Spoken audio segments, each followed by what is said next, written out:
Sir మొదలు పెడదామండి. Cameras okay అండి. Okay, hello అందరికీ నమస్కారం అండి.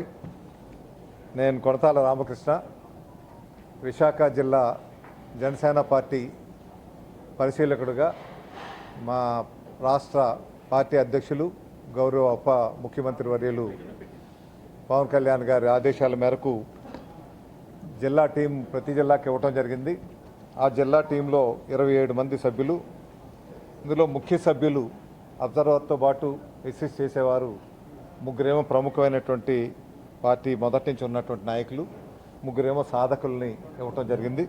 వారు మీకు నా కుడివైపు ఉన్నవారు గడసాల అప్పారావు గారు, ట్రేడ్ యూనియన్ లీడర్గా మంచి ఎక్స్పీరియన్స్ ఉన్నటువంటి సీనియర్ నాయకులు, అదేవిధంగా జనసేనలో సీనియర్ పార్టీ నాయకులు వారు బివి కృష్ణయ్య గారు, భీముల నియోజకవర్గం వారు, తర్వాత శ్రావణి దేవి గారు, వీరు సోమశేఖర్ గారు, ఇంకా కూడా కలిపి మొత్తం 27 మంది టీము.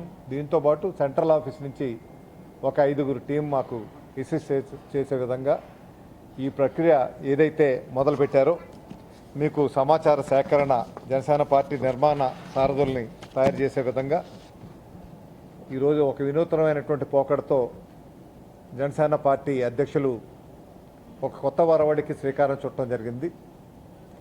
ఇంతవరకు ప్రజాస్వామ్యంలో మీద నుంచి కిందకి రావటం చూసాం హైరార్కీ, కానీ ఇప్పుడు సాధకులుగా అదేవిధంగా మీకు ఉద్యమిగా ఎవరైతే పార్టీకి కష్టపడి పనిచేశారో వారి ఆలోచనల విధానాన్ని తీసుకొని వారి నుంచి వారిలో ప్రతిభను గుర్తించి వారి నాయకులుగా తయారు చేయాలి, వారి నుంచి పటిష్టమైనటువంటి పునాదిని నిర్మించుకోవాలి పార్టీ అనే ఉద్దేశంతో వారు మంచి ప్రజాసేవకులుగా తీర్చిదిద్దాలి అనే ఒక బృహత్తరమైనటువంటి కార్యక్రమంతో జాతీయ భావాలు కలిగినటువంటి ఒక ప్రాంతీయ పార్టీగా జాతీయ తత్వాన్ని పెంపొందించి మీకు ప్రచారంలోకి తీసుకురావాలని, ఒక మంచి నైపుణ్యం కలిగినటువంటి నాయకత్వాన్ని తయారు చేయాలనేటువంటి ఆలోచనతోనే ఈ ప్రక్రియకు శ్రీకారం చుట్టడం జరిగింది. ఈరోజు 2 సంవత్సరాలు కూటమి ప్రభుత్వం వచ్చాక 2 సంవత్సరాలు ఘనమైనటువంటి విజయం సాధించి అంతకుముందు వినాశనమైనటువంటి రాష్ట్రాన్ని మళ్ళీ పునర్నిర్మించేటువంటి కార్యక్రమంలో సఫలీకృతం అయ్యారని చెప్పక తప్పదు. మనకి ఈ 2 సంవత్సరాల్లోనే దేశంలో వచ్చినటువంటి పెట్టుబడుల కంటే ఒక్క ఆంధ్ర రాష్ట్రంలోనే 25% పెట్టుబడులు మన రాష్ట్రానికి రావడం జరిగింది. దీన్ని ప్రతిభ కలిగినటువంటి నాయకత్వ లక్షణాలు ఉన్నటువంటి అనుభవశాలైనటువంటి ఒక ముఖ్యమంత్రి చంద్రబాబు నాయుడు గారు ఉండటం, అదేవిధంగా కేంద్రంలో మన భారత ప్రధానిగా గౌరవనీయులు నరేంద్ర మోడీ గారు వారి నాయకత్వంలో కూటమిలో ఎన్డీఏ భాగస్వామిగా ఈ రాష్ట్రానికి అత్యధిక ప్రాధాన్యత ఇచ్చి వికసిత భారతదేశానికి ముందుండి నడిపించేటువంటి స్వర్ణాంధ్ర రాష్ట్రంగా ఈ ఆంధ్ర రాష్ట్రం బాగా ముందుకు వస్తుంది, దోహదపడుతుందనే ఉద్దేశంతో అన్ని రంగాలు కూడా ప్రోత్సహించే కార్యక్రమాలు జరుగుతూ ఉన్నాయి. అదేవిధంగా ఒక పంచాయతీరాజ్ తీసుకుంటే మా ఉప ముఖ్యమంత్రి గారు జనసేన అధ్యక్షులు తీసుకున్నటువంటి శాఖ గతంలో అయితే దేశవ్యాప్తంగా 26వ స్థానంలో ఉంటే మన రాష్ట్రం రేటింగు వీరు అధికారంకి వచ్చాక వీరి శాఖల నిర్వహణ తీసుకున్నాక దేశంలోనే నెంబర్ 1 స్థానానికి వెళ్ళటం జరిగింది. సుమారు 4000 కిలోమీటర్లు రోడ్డు ప్రక్రియ కార్యక్రమాలు చేయటం, అదేవిధంగా 13,360 గ్రామ పంచాయతీల్లో ఏకకాలంలోనే సమావేశాలు పెట్టి అన్ని గ్రామ పంచాయతీలకి పూర్వ ప్రతిష్ట తీసుకొచ్చే విధంగా గతంలో అయితే నిర్వీర్యం అయిపోయినటువంటి గ్రామీణ వ్యవస్థను ఇప్పుడు జీవనం పోసి మళ్ళీ పూర్తిగా నిధులు సమకూర్చి గ్రామ అభివృద్ధికి దోహదపడే విధంగా కార్యక్రమాలు చేయడం తన అంటూ ఒక ముద్ర వేసుకున్నటువంటి పరిపాలన సాగిస్తూ ఉన్నారు. ఇది పార్టీ పరంగా ఆర్గనైజేషన్ పరంగా కూడా ఒక పటిష్టమైనటువంటి పునాది ఏర్పాటు చేయాలి. గ్రామ స్థాయి నుంచి వార్డు స్థాయి నుంచి మీకు నియోజకవర్గ స్థాయి వరకు పార్లమెంటు స్థాయి వరకు నాయకత్వం తయారు చేయాలి. ఉన్నటువంటి వ్యక్తుల్లోనే మంచి నాయకత్వ లక్షణాలు ఉన్నటువంటి తీసుకొచ్చి రావాలి. ఒక పటిష్టమైనటువంటి పార్టీ యంత్రాంగాన్ని తయారు చేయాలనేటువంటి ఆలోచనతోనే 27 మందితో ఒక కమిటీ ఏర్పాటు చేయడం జరిగింది. మా కమిటీ అబ్జర్వర్గా నాకు ఇవ్వటం, ఇందులో ఈ 5 రోజుల ప్రక్రియ ఇక్కడ ఈ ఏదైతే ఈ సమావేశం పెట్టుకున్నామో ఇదే వేదిక దగ్గర ఈ కార్యక్రమం జరుగుతుంది. 5 రోజులు ఈ నియోజకవర్గాల వారీగా వచ్చి వారు పేర్లు నమోదు చేసుకొని వారు మొదటి నుంచి సభ్యత్వం ఉండి 2014 నుంచి కంపల్సరీగా ఇందులో నమోదు చేసుకున్న వాళ్ళు సభ్యత్వం ఉండి తీరాల్సిన అవసరం ఉంది. సభ్యత్వం లేని వారికి ఇక్కడ అవకాశం లేదు. సభ్యత్వం ఉన్నవారికే ప్రాధాన్యత ఇవ్వటం జరుగుతుంది. కాబట్టి అటువంటి వారు రావాలని ఇందులో భాగంగానే మనం కమిటీ సమావేశం కూడా ఈరోజు ఏర్పాటు చేసుకోవడం జరిగింది. చేసుకొని ఏ రకంగా ప్రక్రియ పెట్టుకొని రోజుకి 2 నియోజకవర్గాలు తీసుకోవాలనుకుంటున్నాం. ఉదయం ఒక నియోజకవర్గం, సాయంత్రం ఒక నియోజకవర్గం. అదేవిధంగా ఈ 3 రోజులు 3వ తారీఖు వరకు ఈ కార్యక్రమాలు జరుగుతాయి. మీకు ఆ డేటా ఇస్తాను, ఏ రోజు ఏ నియోజకవర్గం అన్నది మీకు ఇవ్వటం జరుగుతుంది. రేపు ఉదయం అయితే 9 గంటలకి జిల్లా స్థాయి సమావేశం ఒకటి ఏర్పాటు చేయాలని విశాఖ పార్లమెంటు నియోజకవర్గంలో 7 అసెంబ్లీ నియోజకవర్గాలకు సంబంధించి రేపు ముఖ్యమైనటువంటి నాయకులతోనూ, వీర మహిళలతోనూ, జన సైనికులతోనూ, సాధకులతోనూ, ఉద్యమీలతోనూ రేపు ముఖ్యమైన సమావేశం పెట్టి వాళ్ళకు ఒక డైరెక్షన్ ఇస్తూ ఈ కార్యక్రమాలకి కొనసాగిస్తూ అవసరం అనుకుంటే కొన్ని నియోజకవర్గాలకు వెళ్ళి అక్కడ కూడా సమావేశాలు ఏర్పాటు చేసుకొని మీకు సాధకుల్ని, ఉద్యమీల్ని మీకు ముందుకు నడిపించే కార్యక్రమాన్ని ఏ రకంగా చేయాలన్నది కూడా వారితో కూడా సమాలోచన చేయడానికి కావాల్సినటువంటి ఏర్పాట్లు కూడా చేయాలనుకుంటున్నాం. ఇక్కడ ఉన్నటువంటి మా టీం ఏమో ఇక్కడ 3 టీమ్స్గా విడి వాళ్ళేమో సభ్యత్వం ఉన్న వాళ్ళ పేర్లు ఎవరైతే ఇంట్రెస్ట్ ఉన్నారో పార్టీ ఆర్గనైజేషన్ పరంగా వారి ఆలోచన విధానానికి వారి బయోడేటా అన్నీ కూడా తీసుకొని అవన్నీ నమోదు చేసుకొని మేము కేంద్ర ఆఫీస్కి పంపించడం జరుగుతుంది. ఇవన్నీ కూడా ఇక్కడే హార్డ్ కాపీస్ అన్నీ కూడా తీసుకోవడం ఈ రోజు నుంచి ఆ ప్రక్రియ అక్కడ మొదలవుతుంది. కాబట్టి ఈ ప్రక్రియకి ఎవరైతే జన సైనికులు, సాధకులు, ఉద్యమీలు ఉన్నారో వారందరూ కూడా ముందుకు వచ్చి ఈ అవకాశాన్ని సద్వినియోగపరుచుకొని ముఖ్యంగా పవన్ కళ్యాణ్ గారి ఉద్దేశం పార్టీ నుంచి మొదట ఆవిర్భావం నుంచి కష్టపడి పార్టీ కష్టకాలంలో వెన్నెంటి నిలబడి పార్టీని ఈరోజు అధికారంలోకి తీసుకొచ్చి త్యాగాలు చేసినటువంటి సాధకులు కానీ, ఉద్యమీలకు కానీ అత్యధిక ప్రాధాన్యత ఇవ్వాలనేటువంటి ఉద్దేశంతోనే భావి తరాలకు ఒక మంచి నాయకత్వాన్ని తీసుకురావాలి. సమగ్రమైనటువంటి ఒక ఇంటిగ్రిటీ భావంతో, ఒక ఐక్యభావంతో ఈ కార్యకర్తలను తయారు చేయాలనేటువంటి ఆలోచనతోనూ ఒక మంచి నాయకులుగా, అదేవిధంగా నీతిగా, నిజాయితీగా పరిపాలన సాగించి ప్రజలకు చేడుగా ఉండే విధంగా ఉపయోగపడేటువంటి నాయకత్వాన్ని తయారవ్వాలని వారికి శిక్షణ ఇచ్చే కార్యక్రమం కూడా ఏర్పాటు చేయాలని ఆలోచనతోనే ఈ కార్యక్రమం మొదలైంది. రాష్ట్ర వ్యాప్తంగా ఈరోజు మొదలైంది. ఈరోజు జ్యేష్ఠమాసం పౌర్ణమి. మనం ప్రతి రైతు కూడా ఈరోజు ముఖ్యంగా వారు వ్యవసాయ కార్యక్రమాలు ఈరోజు నుంచే కార్యక్రమం మొదలు పెడతా ఉంటారు. అటువంటి మంచి రోజున ఈ కార్యక్రమాన్ని మొదలు పెట్టాలనేసి అనుకున్నారు అన్ని జిల్లాలు. డిఫరెంట్గా దీనివల్ల ఏంటంటే కింద స్థాయిలో సాధకులు కానీ, ఉద్యమీలు ఎవరైతే ఉన్నారో పార్టీ గురించి కష్టపడాలి, గుర్తింపు గురించి కాదు, పదవుల గురించి కాదు, వాళ్ళు ఏ పదవులు కావాలని ఏ రోజు కూడా అడిగింది లేదు. వాళ్ళు ఏదైతే పిలుపు ఇచ్చారో నాయకుడు ఆ పిలుపుని గ్రామ స్థాయిలో అమలుపరిచే కార్యక్రమం చేయటం ఒకటే వాళ్ళ బాధ్యతగా తీసుకున్నటువంటి వాళ్ళు. అటువంటి వాళ్ళని గుర్తించి వారి ద్వారానే నీతి నిజాయితీగా ఉన్నటువంటి క్యాడర్ ఎవరున్నారో కూడా గుర్తించడానికి ఈ ప్రక్రియ ఉపయోగించుకొని వీళ్ళ తాలూకా రికమెండేషన్ కూడా చూసుకొని స్వయంగా పవన్ కళ్యాణ్ గారే ఈ ప్రక్రియను అంతా కూడా పర్యవేక్షిస్తూ ఆయనే సెలెక్ట్ చేసే విధంగా కార్యక్రమాలు జరుగుతాయి. ఇక్కడ ఎవ్వరికీ కూడా ప్రమేయం ఉండదు. ఇక్కడి నుంచి కేవలం వారు తీసుకున్నవన్నీ కూడా తీసుకొని వచ్చి వారి మెంబర్షిప్ ఉందా లేదా, వారి తాలూకా యాక్టివిటీస్ ఏమిటో అంతవరకు పంపించడం వరకే తప్పితే పై నిర్ణయాలన్నీ కూడా మీద స్థాయిలోనే పవన్ కళ్యాణ్ గారే స్వయంగా తీసుకుంటారు. అందుకే పార్టీ గురించి ప్రచారం చేస్తూ పార్టీ గురించి కష్టపడి తిరిగినటువంటి వ్యక్తి ఇటువంటి అవకాశం వచ్చిందంటే ఇది చిన్న విషయం కాదు. ఇలాంటి సామాన్యులు చాలామంది ఉన్నారు. ఎందుకంటే ఇక్కడ నాయకులు, కార్యకర్తలు కష్టపడే ఒకటే. నాయకత్వం అంటే పెద్దపీట కాదు, సామాన్యంగా కష్టపడే వాళ్ళు కింద ఉండేవాళ్ళు కాదు. పవన్ కళ్యాణ్ గారి ఉద్దేశం ఎవరైతే మన గురించి కష్టపడి పలకి మోసారో ఆ మోసిన వారిని రేపు పలకీలో కూర్చోపెట్టాలనే ఆలోచనతోనే ఈ ప్రక్రియ అంతా కూడా చేస్తున్నారు. ఈ కాచి వడబోడ్చి రేపు వచ్చేటువంటి ఎన్నికలు అవనివ్వండి, స్థానిక సంస్థలు అవ్వండి, ఏమొచ్చినా ఏ అవకాశాలు వచ్చినా ఇటువంటి వాళ్ళకి అవకాశాలు ఇచ్చి వాళ్ళని నాయకులుగా తయారు చేయాలనేటువంటి ఆలోచనతోనే వారి గురించి ఇప్పుడు పార్టీ పనిచేయడానికి కావాల్సిన విధంగా ఈ కార్యక్రమాన్ని రూపొందించడం జరిగింది. ఉపయోగపడతాయి. సంస్థాగతంగా పార్టీ పటిష్టంగా ఉంటే రేపు వార్డు కార్పొరేషన్ ఎలక్షన్స్ రావచ్చు, మండల ఎలక్షన్స్ రావచ్చు, సర్పంచ్ ఎలక్షన్స్ రావచ్చు, వాటికి ఉపయోగపడుతుంది. పార్టీ కూడా పటిష్టంగా ఉంటుంది. జాప్యం అన్నది ఎక్కడ ఉంది? మీకు ఎన్నికలు పెట్టడానికి మొన్న టైం అయిపోయింది. ఎన్నికలు పెట్టడానికి గవర్నమెంట్ సిద్ధంగానే ఉంది. మీకు ఎన్నికల్లో వెనుకబడినటువంటి తరగతులకు రిజర్వేషన్ పెంచాలనే ఉద్దేశంతో వెనుకబడినటువంటి తరగతుల కమిషన్ ఒకటి వేయడం జరిగింది. ఆ కమిషన్ రిపోర్ట్ ఇచ్చే ప్రక్రియ జరుగుతోంది.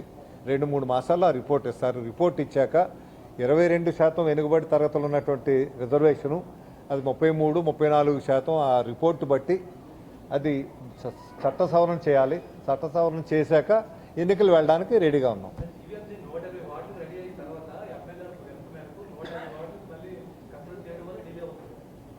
ఎందుకంటే అది వార్డు ప్రక్రియ పునర్విభజన ఏంటంటే మన దగ్గర ఉన్నటువంటిది 2011 సెన్సస్ ఉన్నాయి. వాస్తవానికి కొత్త సెన్సస్ ఇప్పుడు రాలేదు. 2011 సెన్సస్ వేసుకున్న ప్రతి ఒక్క వార్డుకి 25,000 నుంచి 30,000 పైన ఉంటున్నారు జనాభా. అది చాలా ఎక్కువ అవుతుంది. సామాన్యంగా కార్పొరేటర్ భరించలేని పరిస్థితి. అందువల్ల వార్డు స్థాయిలు తగ్గించాలంటే కార్పొరేటు నెంబర్లు పెంచాలి. పెంచితేనే అప్పుడు 10,000, 15,000 మధ్య వచ్చే అవకాశం ఉంటుంది.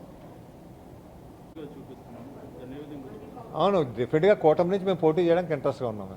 డెఫినెట్గా పోటీ చేస్తాం కూటమి నుంచి. కూటమే అక్కడ స్థానాలన్నీ గెలుచుకోవడానికి ప్రయత్నం చేస్తాం డెఫినెట్గా. చూద్దాం, ఏదైనా కూటమి పోటీ చేస్తుంది. కూటమి తప్పనిసరిగా గెలుస్తాం అక్కడే ఈసారి. అది మరి ఏ స్టేట్మెంట్ ఇచ్చారో మరి నేను చూడలేదు, నేను వినలేదు. నేను చూసే వింటంగా ఉంది. అదేవిధంగా SEZ బంగారంపాలెం దగ్గర రాంబిల్ మండలంలో 2 ట్యాంక్స్ వాళ్ళకి ఏపీఐఏసీకి ఇచ్చారండి.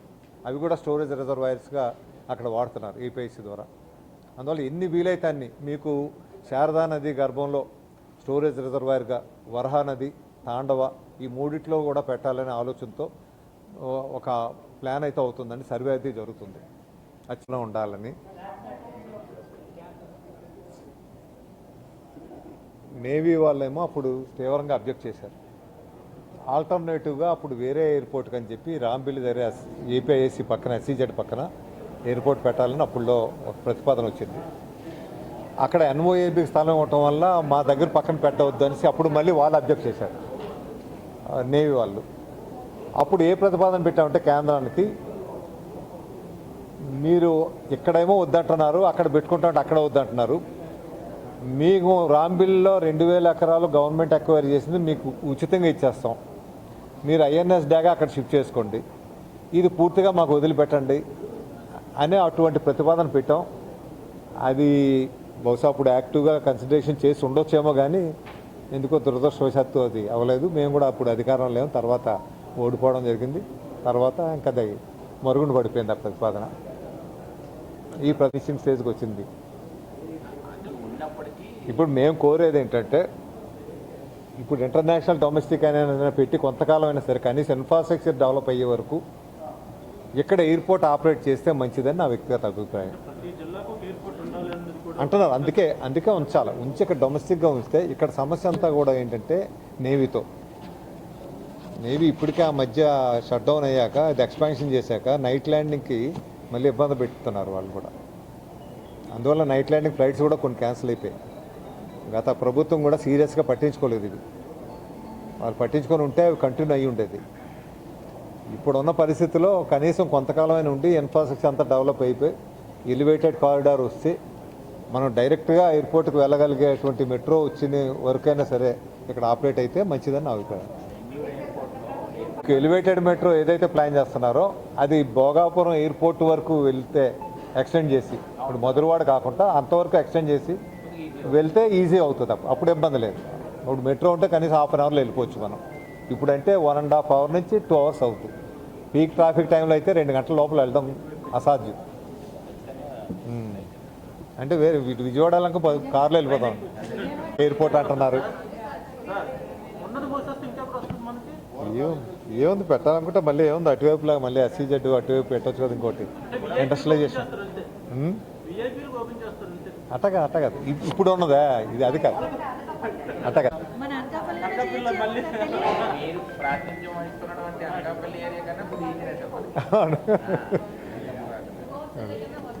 అవునమ్మా. ఏదైనా ఫాస్ట్గా ఇప్పుడైతే ఆల్టర్నేటివ్గా మనకున్నటువంటి ఒక బెస్ట్ ఆల్టర్నేటివ్ ఏంటంటే మనకి బీచ్ కారిడార్ 6 lanes చేయగలిగితే ఫాస్ట్గా అయ్యేది అదొకటే కనిపిస్తుంది. మెట్రో కూడా చాలా టైం పడుతుంది. బీచ్ కారిడార్ ఆల్రెడీ మన 4 lanes ఉంది చాలా వరకు. అక్కడి నుంచి ఎక్స్టెన్షను పెద్ద ఎక్కువ కాదు. అది చేయగలిగితే మీకు 1 yearలో గట్టిగా కూర్చుంటే చేయగలుగుతాం. అది సిక్స్ లేన్స్ చేయగలిగితే అది స్ట్రైట్గా వెళ్ళిపోవచ్చు సిటీలోంచి డైరెక్ట్గా భోగాపురం. అది బెస్ట్ ఆల్టర్నేటివ్ అండి మనకు ఉన్న వాటిల్లో. అంతవరకు ఇది కొనసాగిస్తే మంచిదని నా అభిప్రాయం. మా బీజేపీ మిత్రులు కూడా చెప్తున్నాం అట్లాగే ఇది కొంతకాలం ఉంచే ఏర్పాటు చేయమని, ఇన్ఫ్రాస్ట్రక్చర్ డెవలప్ అయ్యే వరకు.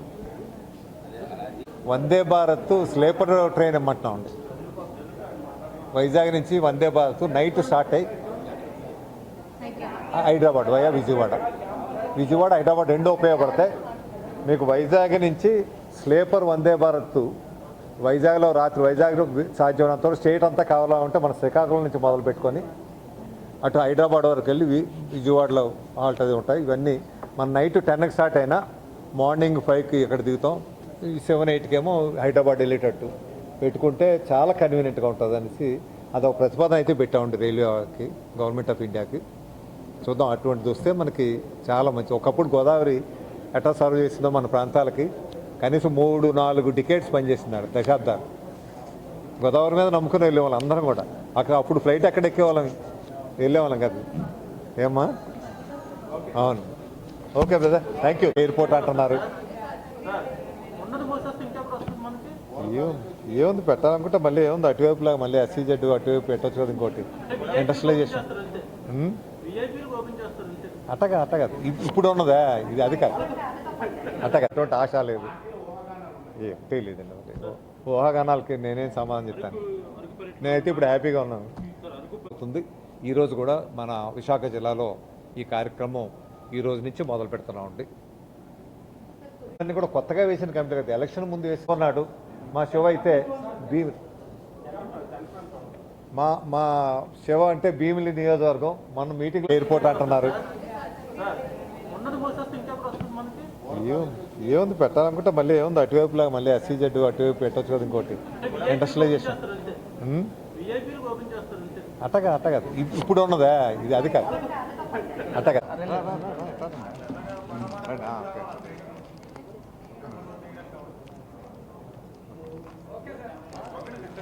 ఇప్పుడు ఇస్తాం మాకు